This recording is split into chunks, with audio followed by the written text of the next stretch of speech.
काँग्रेसचे ज्येष्ठ नेते भैयाजी जोशी यांनी केलेलं वक्तव्य आणि त्याला अनेकांनी केलेलं पाठराखण तसंच गुणवत्तेचं मला वाटतं की RSSच्या भैयाजी जोशींना भारताची जी प्रांतवार रचना झाली ती मान्य नसावी किंवा त्याच्यावर त्यांचा विश्वास नसावा.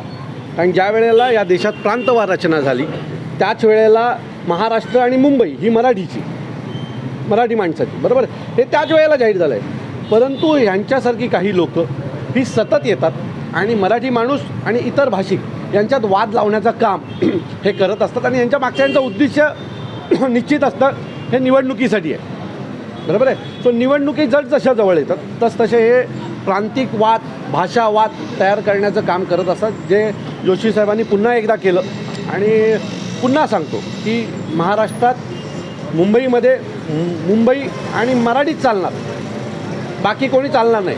कोणी भैय्याजींनी येऊन सांगो, नाहीतर देशाच्या दुसऱ्या कुठल्या महत्त्वाच्या नेत्यांनी येऊन सांगो, घाटकोपर, मुंबई आणि महाराष्ट्र हा मराठी माणसाचा आहे आणि तो अमर आहे, तो मराठी माणसाचाच राहणार.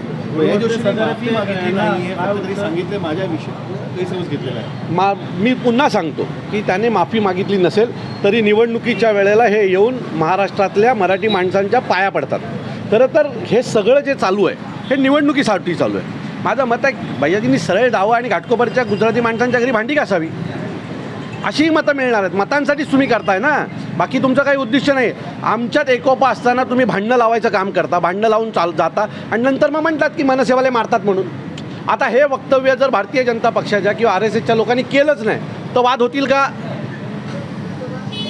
खरं यांची इच्छा आहे की आम्ही गुजरात्यांना मारावं, आम्ही इतर भाषिकांना मारावं आणि मग ह्यांना मतं मिळणार.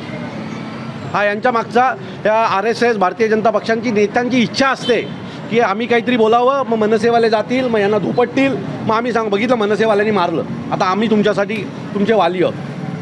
हा यांचा एक प्रयत्न असतो मतं मिळवण्याचा. यांचा ना गुजरात्यांवर प्रेम आहे, ना मराठी माणसावर प्रेम आहे, ना कोणावर पद आहे. यांचं प्रेम हे सत्तेवर आहे आणि सत्तेसाठी ह्या सगळ्या गोष्टी चालू आहेत. धनंजय मुंडे असतील, कराड असतील, आता भैयाजी जोशी पाठराखणाचा गुणवंत सदावर्ते हा फालतू माणूस आहे. खरं तर याचा गुणवंत ज्याने नाव ठेवला तो मूर्ख होता, कारण या मूर्खाचं नाव गुणवंत ठेवणं हा एक मोठा मूर्खपणा आहे आणि तो मूर्खच करू शकतो. खरं महाराष्ट्रात कुठलीही गोष्ट म्हणजे तो वाल्मिकी कराडला साहेब म्हणतो, जर तो वाल्मिकी कराडला साहेब म्हणत असतील ना तर ज्या कुटुंबाचं घरातला माणूस गेला ना त्या घरच्यांनी येऊन याला चपलीने मारला पाहिजे. हा सिद्धिविनायक मंदिरावर बोलतो, तिरुपती मंदिरावर जाऊन बोल, साऊथच्या एखाद्या मंदिरावर जाऊन बोल, कपडे काढून मारतील याला. पण महाराष्ट्राने या सगळ्यांना जास्त मुभा दिली आहे आणि जास्त मुभा मिळाल्यामुळे हे ह्याच्या गुणवंत सदावर्तेसारखे फालतू लोक जी आहे, जी त्यांच्या आकांना खुश करण्यासाठी कुठल्याही विषयात हा पडतो, ह्याचा काही संबंध नाही. हा घरात गाढव पाळणारा गाढव हा आम्हाला शिकवणार. खरं तर याला बघितल्यावर आम्हाला एका प्राण्याची आठवण येते. पग नावाचा प्राणी आहे ना, त्याच्यासारखा हा दिसणारा माणूस, याची बुद्धी याच्या केसांमध्ये अटकलेली आहे आणि त्याच्यामुळे त्याला झटके येतात आणि झटके येऊन तो काही बडबडतो. मी पुन्हा सांगतो, गुणवंत सदावर्ते, तुम्ही कृपया राजसाहेबांवर बोलायला जाऊ नका, तुमची तेवढी लायकी नाही आहे. तुम्हाला घराच्या बाहेर येऊन लोक मारतात, अख्खा महाराष्ट्र तुम्हाला शिव्या देतो, अख्ख्या STच्या कर्मचाऱ्यांना देशदोडीला लावणारे तुम्ही साहेबांवर बोलण्याचा प्रयत्न करू नका, नाही तर एक दिवस महाराष्ट्र सैनिक तुम्हाला रस्त्यात तुमची जागा दाखवल्याशिवाय राहणार नाही. काय वाटतं येणाऱ्या आगामी निवडणुका आहेत त्यामध्ये देखील हा विषय जातीपातीचा प्रांताचा अहो हे सुरुवात ही निवडणुकीसाठीच आहे. मुंबई महानगरपालिकेच्या गुजराती मतांवर लक्ष ठेवून ही त्यांनी केलेली वक्तव्य आहेत. हे काय वेडे आहेत का? येतात आणि महाराष्ट्रात काहीतरी बोलतात. हे घाटकोपर यांनी मुंबईपासून वेगळी केली आता, म्हणजे याने प्रांतवार रचनेच्या आतमध्ये जाऊन मुंबईचे पण वेगवेगळे भाग केले. गिरगाव मराठी माणसाची, दादर मराठी माणसाचं, घाटकोपर याचं, बोरिवली त्याचं. तुम्ही कोण आहात? हे जोशी कोण आहेत ठरवायला की मुंबईचा कुठला विभाग कोणाचा, कुठल्या भाषेचा?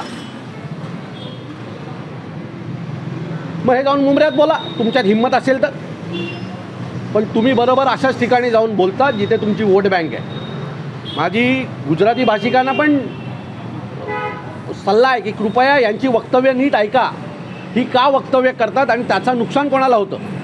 आम्ही म्हणायचं का छत्रपती शिवाजी महाराजांनी सुरतवर 2 वेळा हल्ला केला, 2 वेळा आम्ही तिथं ताबा मिळवला म्हणजे सुरत आमचं, असं म्हणतो का आम्ही? नाही ना.